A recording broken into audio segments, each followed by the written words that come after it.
Hi, Joe Outram here. And today I want to talk about how you can take control of your money and eradicate financial anxiety. Now, financial anxiety is when you feel stress or worry about dealing with money itself and sorting out your financial affairs. It is normal to feel anxious about money when things are not going well, but financial anxiety is not just a condition inflicted on those with a lack of wealth. You can be wealthy and still feel anxious around dealing with money and finances. So the big question is, are you as that you need to be asking to yourself is, are you suffering from financial anxiety? So please just take a moment to consider the following questions. And if you can answer yes to any of these questions, the chances are that you are suffering from some level of financial anxiety. So, when you think about the subject of money, do you experience overwhelm, panic, or confusion? Do you have concerns about your job security and or your business income levels, depending whether you're obviously employed or self-employed? Do you have sleepless nights worrying about how you might pay your bills or how you'll manage your finances in the future? Because if you could answer yes to any of those three questions, and it's not an exhaustive list, it's just to give you some idea. If you could answer yes, here are some practical points, some practical tips that can help you get yourself organized and to alleviate some of the worries that you'll have about money. So, first of all, begin by decluttering your financial paperwork. You don't need a fancy filing system or expensive cabinet to do this. It's possible to regain control by implementing just a few simple steps. First, throw away anything that's no longer relevant. You don't need the last gas bill from your previous home from 4 years ago. You don't need any of that. Just, current or recent things from the recent past. Then categorize any letters or paperwork and file them away in a labeled drawer or a box. And it's good practice to implement your filing in date order. I find that works well. Then make sure that you open all your letters as soon as they arrive. And please don't throw letters into the deal with later pile or even the bin. If any correspondence requires immediate attention, then obviously don't procrastinate. We want to be taking the necessary action, because procrastinating, it doesn't actually delay the financial anxiety, it just adds to it, because your unconscious mind knows that letter's arrived and it knows that it needs dealing with.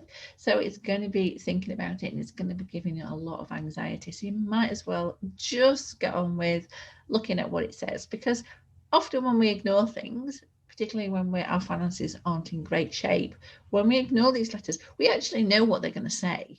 So what's the point of avoiding opening them, really? Then, when you've done all that, set a weekly date to manage your paperwork. Now, this might include some simple tasks such as filing everything away, all the new paperwork that's arrived in the last week, but also things like paying your latest bills, or the amounts at least that you can afford to pay off some bills. Because you know what, sometimes you can't always afford to pay the bill in full. That's fine, just pay something. Something is better than nothing.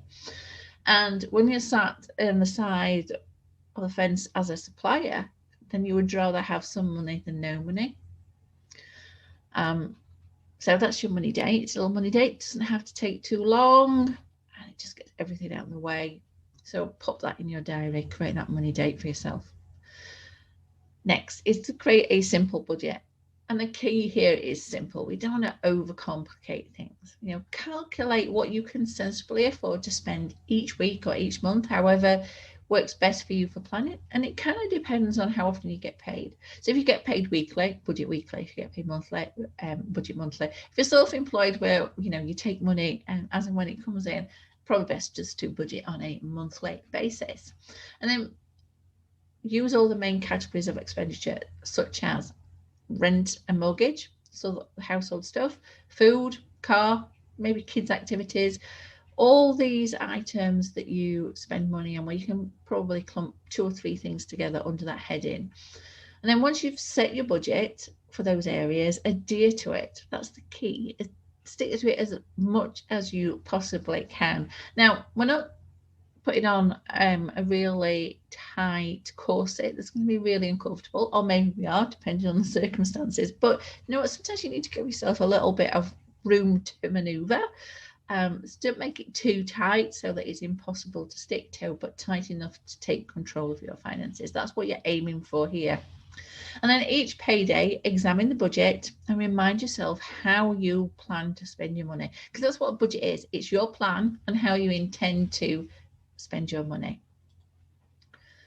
Then it's a good practice to set yourself some money goals. Now, this might include paying off a certain amount of debt in the next 6 months, or to save up a set amount by, a date, which you might say 6 months from now, or but even if you're doing something like that and saying it in 6 months' time, actually put the date that 6 months is, because when you review it in a month's time and you look at your goal and you've written down in 6 months' time, 6 months' time still exists, but it's a different date. So put an exact date and write these financial objectives down and review them at least once weekly. Just remind yourself what it is that you are aiming for. Now, if you are a small business owner, then the top 5 money goals that you should be setting, or you should always have set, is financial freedom. So that's the ultimate goal that you're trying to achieve. Even if money's tight now, you want to know where you're headed. So define what financial freedom looks like for you and put cost to it. We're talking about that. And I have a top 5 money goals for small business owners as a separate video. You can check that out when we explore this a little bit more. But financial freedom is your number 1 goal, then your savings goal, then your debt elimination goal, then your profit, then your sales. And they're the top 5 money goals for small business owners and entrepreneurs.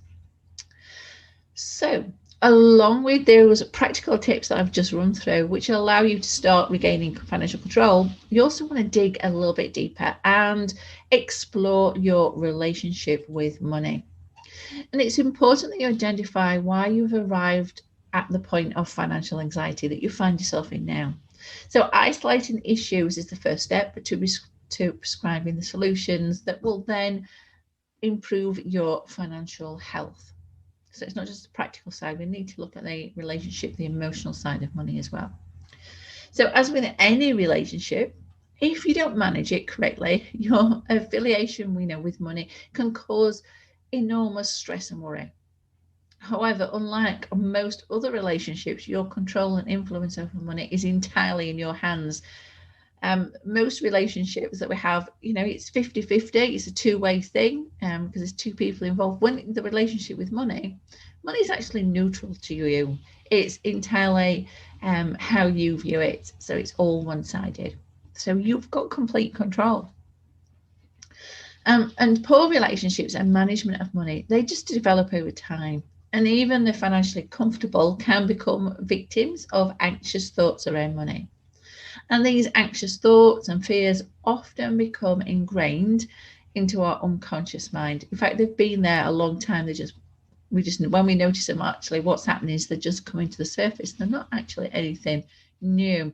And we've had these, we've come up with these thoughts and fears that have become ingrained. We've come up with them, if I can get my words out, we've come up with them through our childhood experiences. Now, these fears can then become, they can begin to manifest themselves. They can become beliefs that we convince ourselves to be true. We then unconsciously develop a set of rules, a set of money rules based on these beliefs, these so-called theories that we've now developed. And this ultimately forms our financial habits, even when nothing has occurred to actually prove their validity. So we've got this whole set of habits and rules around money that has just come from our unconscious mind, from our childhood. And I don't know about you, but I think I'd rather control my money and not allow my 7-year-old self to be in control, because that's in effect what we're doing when we're allowing our unconscious mind, we're leaving everything unchecked. We're we're really handing over the reins to that 7-year-old self, our 7-year-old self. And I think it's easier for a lot of us to take control as an adult with those thoughts. So one way to heal our relationship with money and therefore reduce that level of financial anxiety that we're feeling is identify the rules that we have actually created for ourselves. And once we've done this, we can begin to deconstruct them through methods such as journaling and mindful meditation as well.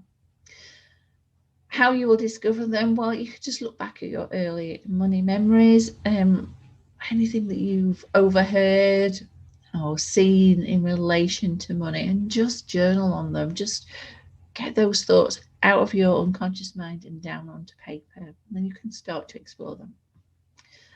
And when you do this, these practices will set you on a powerful path of self-discovery. They will encourage you to challenge your financial beliefs so that you are empowered to tackle them. And then you can begin to rewrite your financial rules to set yourself free. And isn't that great to be set free so that you can regain control? So let me just quickly introduce you to a story about one of my clients, Emily. Now, Emily is, she comes from a background where her parents divorced when she was around, I think it was around 8 years old. And throughout her childhood, both parents, because their breakup had been going on for a while before they actually got divorced when she was 8. And throughout her childhood, both parents had been showering her with gifts because they wanted to show, we can only assume, that they were the better parents or the most loving parent, and buying a child's affections in effect. So when I was working with Emily, we started unpicking her relationship with money, and then we realized that she was spending money that she didn't have on gifts for her loved ones. And this money belief that she held was that in fact she needed to buy people things to prove that she loved them. So that quite clearly came from that childhood memory. Now, my guidance to her was simple and can be encapsulated in this short synopsis. That actually she concluded that she should show love for family by spending quality time with them rather than showering with gifts.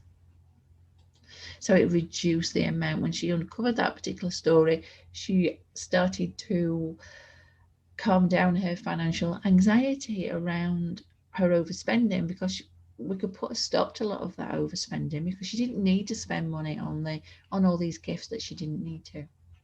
Now, of course, we all have our own different relationships with money and our own life experiences. And as a consequence, there can never be, a one solution fits all approach, or even quick fixes. They're not available. Our unconscious money stories will continue to impact our financial decision making until we identify the influence of the story and we examine the behaviors this is creating in our spending patterns. So the solution is, if you begin to take the time to rewrite your money story, you will quickly experience some changes that will help to ease and alleviate your financial anxiety. So how do you do that? Well, just take a few minutes each day to write down your thoughts, review your written notes at the end of the week and use them to form the basis of a plan. And now this approach will slowly develop into a more robust financial strategy for you.